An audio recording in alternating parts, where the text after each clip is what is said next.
এই ভিডিওটা বিএনপির পক্ষে যাবে।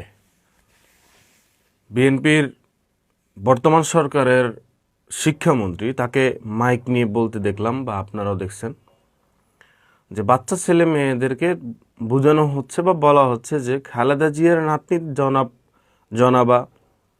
জনাবা বলে নাই, অতিরিক্ত কথা আমরা না বলি, যে জাইমা রহমানকে তোমরা চিনো কিনা, বা তোমরা রাজনীতি করবা জাইমা রহমানের সাথে। আচ্ছা,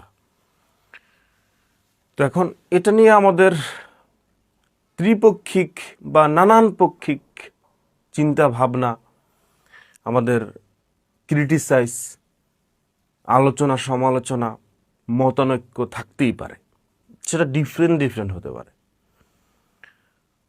তো ম্যাক্সিমাম দেখা যায় যে শিক্ষামন্ত্রী যখন অধিবেশনে বা সংসদে যখন শপথ পড়ানোর জন্য যখন ঢুকে, তখন যে একটা জাম দিয়ে যে গেল, এভাবে যে একটা জাম দিয়ে যে গেল, ওইটা দ্বারা আমরা প্রমাণ করছিলাম যে কাম সারছে।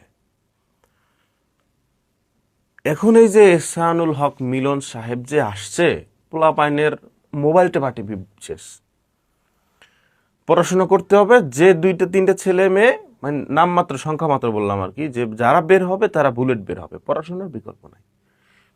দেখেন, এই মানুষটা এখন এসে বাচ্চা ছেলে মেয়েদেরকে শিখাচ্ছে যে খালেদা জিয়ার নাতনি জাইমা রহমানের, তোমরা রাজনীতি করবে কার সাথে? খালেদা জিয়ার নাতনি জাইমা রহমানের সাথে। এখন এটা দ্বারা মানুষ হাসাহাসি করতেছে, ম্যাক্সিমাম মানুষ হাসাহাসি করতেছে। ম্যাক্সিমাম কথাটা বললে আবার বিএনপির অনেক ভাইয়েরা মন খারাপ করতে পারে যে ম্যাক্সিমাম কই। আচ্ছা, যে ম্যাক্সিমাম না, কিছু সংখ্যক মানুষ, এটা তো বলা যায়। যে হাসাহাসি করছে এই জন্য যে শিক্ষামন্ত্রী সে বুঝাচ্ছে বাচ্চাদেরকে যে তোমরা রাজনীতি করবে জাইমা রহমানের সাথে। এখন এটার উপর ডিপেন্ড করে অনেকে কথা বলছে, এটা যে জাইমা রহমান আগামী নেতৃত্বে আসবে বা করবে, সেটা মানুষজন মানবে কি মানবে না সেটা ফিউচারের ব্যাপার।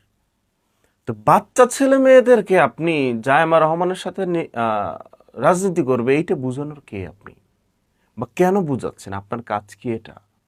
এটা দ্বারা শিক্ষামন্ত্রী হাসির পাত্র হচ্ছে, সে ফিল করুক বা না করুক, এটা মানুষের কথা। যে ছেলেমেয়েরা যখন বড় হবে তখন কার রাজনীতি করা দরকার, কার রাজনীতি করবে, এটা তাদের ইন ফিউচারের ম্যাটার, এইম। এটা মানুষজনের কথা আরো অনেক কিছু আছে, তাতে জাইমা রহমানেরই বা কি যায় আসে এবং মিলন ভাইয়েরই বা কি যায় আসে। বিএনপির পক্ষে যেহেতু ভিডিওটা যাবে, সেই দিক থেকে আমার অবস্থান যে ভাই আপনারা যে বলেন